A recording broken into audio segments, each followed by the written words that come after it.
Friends, ಎಲ್ಲರಿಗೂ ನಮಸ್ಕಾರ. Welcome to my channel ಕನ್ನಡತಿ 8889.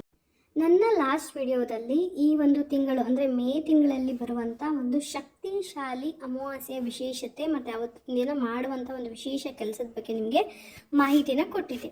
ಇವತ್ತು ಈ ವಿಡಿಯೋದಲ್ಲಿ ಅದೇ ದಿನ ಕೆಲವೊಂದು ವಸ್ತುವನ್ನು ದಾನ ಮಾಡೋದ್ರಿಂದ ಎಂಥದೇ ಪಾಪ ಇರಲಿ ಅಥವಾ ಎಂಥದೇ ವಿಘ್ನಗಳಿರಲಿ ಅಥವಾ ಎಂಥದೇ ದೋಷಗಳಿರಲಿ ಎಲ್ಲ ಗ್ರಹಗತಿಯ ದೋಷಗಳಿಂದ ನಾವು ನಿವಾರಣೆನ ಹೊಂದ್ಬೋದು. ಒಂದು ರೀತಿ ಹೇಳಬೇಕು ಅಂದರೆ ಒಂದು ಲೈಫಲ್ಲಿ ಒಂದು ತುಂಬ ಪಾಸಿಟಿವ್ ಚೇಂಜಸ್ನ ಈ ಒಂದು ದಾನದಿಂದ ನಾವು ನೋಡ್ಬೋದು. ಆ ವಸ್ತುಗಳು ಯಾವ್ದ್ಯಾವುದು, ಯಾವ ರೀತಿ ಅದನ್ನು ದಾನ ಮಾಡಬೇಕು ಮತ್ತು ಒಂದು ಎಚ್ಚರಿಕೆ ಕೂಡ ಈ ಒಂದು ದಾನ ಮಾಡೋದ್ರಲ್ಲಿ ಇದೆ. ಸೊ ಅದೆಲ್ಲ ಏನು ಅಂತ ನಿಮಗೆ ಈ ವಿಡಿಯೋದಲ್ಲಿ ತಿಳಿಸ್ಕೊಡ್ತೀನಿ. ದಯವಿಟ್ಟು ವಿಡಿಯೋನ ಕೊನೆವರೆಗೂ ನೋಡಿ. ಮೇ 16ನೇ ತಾರೀಕು ಬಂದಿರುವಂಥ ಅಮಾವಾಸ್ಯೆಗೂ ಶನೈಶ್ಚರನಿಗೆ ರಿಲೇಟೆಡ್ ಆಗಿರೋದು. ಸೊ ಅದನ್ನು ನಾವು ಶನೈಶ್ಚರನ ಅಮಾವಾಸ್ಯೆ ಅಂತ ಕೂಡ ಕರಿತೀವಿ, ಜೊತೆಗೆ ಭಾವುಕ ಅಮಾವಾಸ್ಯೆ ಅಂತ ಕೂಡ ಕರೀತಾರೆ. ಈ ಅಮಾವಾಸ್ಯೆಯ ದಿನದಂದು ಎಳ್ಳುಬತ್ತಿಯ ದೀಪವನ್ನು ಹಚ್ಚೋದು ತುಂಬ ವಿಶೇಷತೆ. ಅಂದರೆ ಎಳ್ಳುಬತ್ತಿಯನ್ನು ಹಚ್ಚೋದ್ರಿಂದ, ಎಳ್ಳೆಣ್ಣೆಯಿಂದ ದೀಪವನ್ನು ಹಚ್ಚೋದ್ರಿಂದ ಶನೈಶ್ಚರನಿಗೆ ರಿಲೇಟೆಡ್ ಇರುವಂಥ ಎಲ್ಲ ಪಾಪಕರ್ಮಗಳಿಂದ ನಾವು ವಿಮುಕ್ತಿನ ಹೊಂದ್ಬೋದು. ಹಾಗಾದರೆ ಆ 3 ವಸ್ತುಗಳು ಯಾವ್ದ್ಯಾವುದು ಅಂದರೆ, ಶನೈಶ್ಚರನಿಗೆ ಅತ್ಯಂತ ಪ್ರಿಯವಾದ ಕಪ್ಪು ವಸ್ತ್ರ, ಜೊತೆಗೆ ಅವನಿಗೆ ಪ್ರಿಯವಾದಂಥ ಎಳ್ಳು ಎಣ್ಣೆ, ಜೊತೆಗೆ ಅರಿಶಿಣದ ಬೇರು. ಈ 3 ವಸ್ತುಗಳನ್ನ ನೀವು ಈ ಬರುವಂಥ ಅಮಾವಾಸ್ಯೆ ಅಂದರೆ ಮೇ 16ನೇ ತಾರೀಕು ಬರುವಂಥ ಶನಿವಾರ ಈ ಒಂದು 3 ವಸ್ತುಗಳನ್ನ ನೀವು ದಾನವನ್ನು ಮಾಡಬೇಕು. ಸೊ ದಾನ ಮಾಡಬೇಕು ಅಂತ ಅಂದ್ಬಿಟ್ಟು ಏನು ಮಾಡ್ತಾರೆ, ಈ 3 ವಸ್ತುಗಳನ್ನ ತೊಗೊಂಡೋಗಿ ಡೈರೆಕ್ಟಾಗಿ ದೇವಸ್ಥಾನಕ್ಕೆ ಕೊಡೋದಾ ಅಥವಾ ಯಾವ ರೀತಿ ಪ್ರೊಸೀಜರ್ನ ನಾವು ಫಾಲೋ ಮಾಡಬೇಕು, ದಾನದ ಒಂದು ಸಂಪೂರ್ಣ ಪ್ರತಿಫಲ ನಮಗೆ ಯಾವ ರೀತಿ ಸಿಗಬೇಕು ಅನ್ನೋದಾದರೆ, ಮೊದಲಿಗೆ ನೀವೇನು ಮಾಡಬೇಕು ಅಂದರೆ, ಒಂದು ತಟ್ಟೆಯಲ್ಲಿ ಒಂದು ವಸ್ತ್ರವನ್ನು ಅಂದರೆ ಕಪ್ಪು ವಸ್ತ್ರವನ್ನು ಫಸ್ಟು ಇಟ್ಕೊಳ್ಳಿ. ಜೊತೆಗೆ ಆ ಒಂದು ಎಳ್ಳೆಣ್ಣೆ ಇರುತ್ತಲ್ಲ ಅದರ ಒಂದು ಬಾಟ್ಲನ್ನು ಅದ್ರ ಮೇಲೆ ಇಟ್ಕೊಂಡು, ಜೊತೆಗೆ ಅರಿಶಿಣದ ಬೇರನ್ನ 3 ಆ ಒಂದು ತಟ್ಟೆಯಲ್ಲಿ ಇಟ್ಕೊಂಡು ತದನಂತರ ನೀವೇನು ಮಾಡಬೇಕಾಗತ್ತೆ, ಮನೆಯಲ್ಲಿ ಯಾರೆಲ್ಲ ಇದ್ದೀರಾ, ಒಂದೀಗ ಗಂಡ ಹೆಂಡತಿ ಮಕ್ಕಳಿರ್ತಾರೆ, ಅಪ್ಪ ಅಮ್ಮ ಇರ್ತಾರೆ. ಸೊ ಯಾರೆಲ್ಲ ಇದ್ದೀರಾ ಅವರೆಲ್ಲರ ಕೈಲೂ ನೀವು ಆ ಒಂದು 3 ವಸ್ತುಗಳನ್ನ ನೀವು ಮುಟ್ಟಿಸ್ಬೇಕು. ಅಂದರೆ 2 ಕೈಯಿಂದ ಆ 3 ವಸ್ತುಗಳನ್ನ ನೀವು, ಈಗ ನಾವು ಯಾವ ರೀತಿ ಅರ್ಚನೆ ಮಾಡಬೇಕಾದ್ರೆ ಅರ್ಚಕರು ಬಂದು ನಮ್ಮ ಕೈಲಿ ಒಂದು ಅಕ್ಷತೆ ಮತ್ತು ಹೂಗಳನ್ನ ಯಾವ ರೀತಿ ಮುಟ್ಟಿಸ್ಕೊಂಡು ಹೋಗ್ತಾರಲ್ವ, ಅದೇ ಥರ ನೀವು ಆ 3 ವಸ್ತುಗಳನ್ನ ಎಲ್ಲ ಮನೆಯಲ್ಲಿರುವಂಥ ಎಲ್ಲರ ಕೈಲೂ ನೀವು ಆ 3 ವಸ್ತುಗಳನ್ನ ಮುಟ್ಟಿಸ್ಬೇಕು. ಜೊತೆಗೆ ಈ ಒಂದು ಮಂತ್ರ ಪಠಣೆಯನ್ನು ನೀವು ಮಾಡಬೇಕಾಗತ್ತೆ. ನೋಡಿ, ದಯವಿಟ್ಟು ಈ ಒಂದು ಮಂತ್ರವನ್ನು ಅಥವಾ ಈ ಒಂದು ಫೋಟೋನ ನೀವು ಸ್ಕ್ರೀನ್ಶಾಟ್ ತೆಗೆದು ಇಟ್ಕೊಳ್ಬೋದು. ತೈಲಂ ಚೂರ್ಣಂ ಚ ವಸ್ತ್ರಂ ಚ ಯಥಾಶಕ್ತಿ ಪ್ರದೀಯತೆ ಮಮ ಪಾಪಂ ಪ್ರಶಮನಾಯ ಗ್ರಹಪೀಡಾ ನಿವೃತ್ತಯೇ.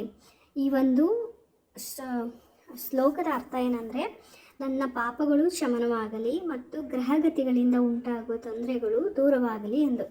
ಅಕಸ್ಮಾತ್ ನಿಮಗೆ ಯಾರಾದರೂ ಮಕ್ಕಳಿಗೆ ಅಥವಾ ವಯಸ್ಸಾದವರಿಗೆ ಇದನ್ನು ಉಚ್ಚಾರ ಮಾಡೋಕ್ಕೆ ಬಂದಿಲ್ಲ ಅಂತಂದರೆ, ದಯವಿಟ್ಟು ಕನ್ನಡದಲ್ಲಿ ಅರ್ಥ ಇದೆ ಅಲ್ವಾ, ನನ್ನ ಪಾಪಗಳು ಶಮನವಾಗಲಿ, ಗ್ರಹಗತಿಗಳಿಂದ ಉಂಟಾಗುವ ತೊಂದರೆಗಳು ದೂರವಾಗಲಿ, ಅಥವಾ ನೋಡು ನಾವು ಇಷ್ಟೆಲ್ಲ ಕಷ್ಟಗಳನ್ನ ಅನುಭವಿಸ್ತಾ ಇದ್ದೀವಿ, ಈ ರೀತಿಯೆಲ್ಲ ನಾವೊಂದು ಪ್ರಾಬ್ಲಮ್ಸ್ಗಳಿಂದ ಇದ್ದೀವಿ, ಇದನ್ನೆಲ್ಲ ನಾವು ದೂರ ಮಾಡಿಕೊಡು. ಈ ಒಂದು ಕೊಡ್ತಾ ಇರುವಂಥ ದಾನವನ್ನು ಸ್ವೀಕರಿಸಿ, ನಮ್ಮ ಕಷ್ಟಗಳನ್ನ ಸ್ವೀಕರಿಸಿ, ನಮಗೆ ಒಂದು ಒಳ್ಳೆಯದನ್ನು ಮಾಡುವಂಥ ಪ್ರತಿಯೊಬ್ಬರು ಮನೆಯಲ್ಲಿರೋರೆಲ್ಲ ಆ 3 ವಸ್ತುಗಳನ್ನ ಮುಟ್ಟಿ ನಮಸ್ಕಾರ ಮಾಡಿಕೊಂಡು ಮತ್ತು ಸಂಕಲ್ಪವನ್ನು ಮಾಡಿಕೊಂಡು, ತದನಂತರ ನೀವು ಯಾರಾದರೂ ಮನೆಯಲ್ಲಿದ್ದವರು ಎಲ್ಲರೂ ಹೋಗ್ಬೇಕಂತಿಲ್ಲ, ಯಾರಾದರೂ ಸರಿಯೇ ಆ 3 ವಸ್ತುಗಳನ್ನ ನೀವು ಆ ಒಂದು ಅಮಾವಾಸ್ಯೆಯ ದಿನ ಆದಷ್ಟು ನೀವು ಬೆಳಿಗ್ಗೆ ಕೊಡೋದಕ್ಕಿಂತ ಸಂಜೆ 6 ಗಂಟೆ ಮೇಲೆ ನೀವು ಒಂದು ಶನೈಶ್ಚರನ ದೇವಸ್ಥಾನಕ್ಕೆ ಹೋಗಿ, ಜೊತೆಗೆ ಸಾಧ್ಯ ಆದಷ್ಟು ನಿಮ್ಮ ಕೈಲಾದ ಮಟ್ಟಿಗೆ ದಕ್ಷಿಣೆಯನ್ನು ಇಡಿ. ಯಾವುದೇ ಒಂದು ದಾನ ಸಂಪೂರ್ಣವಾಗಬೇಕಂದ್ರೆ ಅದಕ್ಕೆ ದಕ್ಷಿಣೆಯನ್ನು ಇಡೋದು ತುಂಬ ಶ್ರೇಷ್ಠ.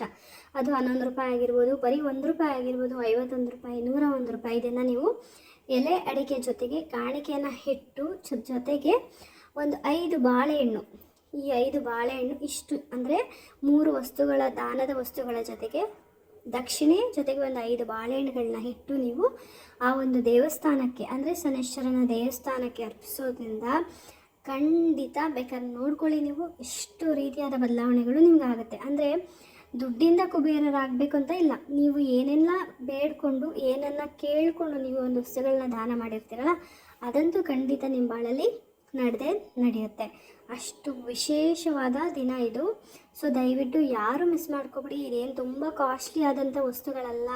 ಕಪ್ಪು ಬಟ್ಟೆ ಅಂದ ತಕ್ಷಣ ತುಂಬ ಹೆದರ್ಕೊಳ್ಳೋ ಅವಶ್ಯಕತೆ ಇಲ್ಲ. ಯಾಕಂದರೆ ಕಪ್ಪು ಬಟ್ಟೆ ಅಂದರೆ ಎಷ್ಟೋ ಜನ ನೆಗೆಟಿವ್ ಆಗಿ ತೊಗೊಳ್ತಾರೆ. ಸೊ ನೆಗೆಟಿವಿಟಿ ಏನೂ ಇಲ್ಲ.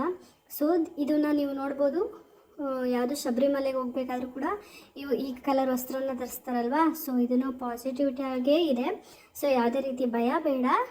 ಸೊ ಈ 3 ವಸ್ತುಗಳನ್ನ ನಾನು ಹೇಳಿದ ಪ್ರಕಾರ ದಕ್ಷಿಣೆ ಜೊತೆಗೆ ಮತ್ತು ಬಾಳೆಹಣ್ಣು ಜೊತೆಗೆ ನೀವು ದಾನವಾಗಿ ಮಾಡೋದ್ರಿಂದ ಖಂಡಿತ ನಿಮಗೆ ಒಳ್ಳೆಯದಾಗುತ್ತೆ.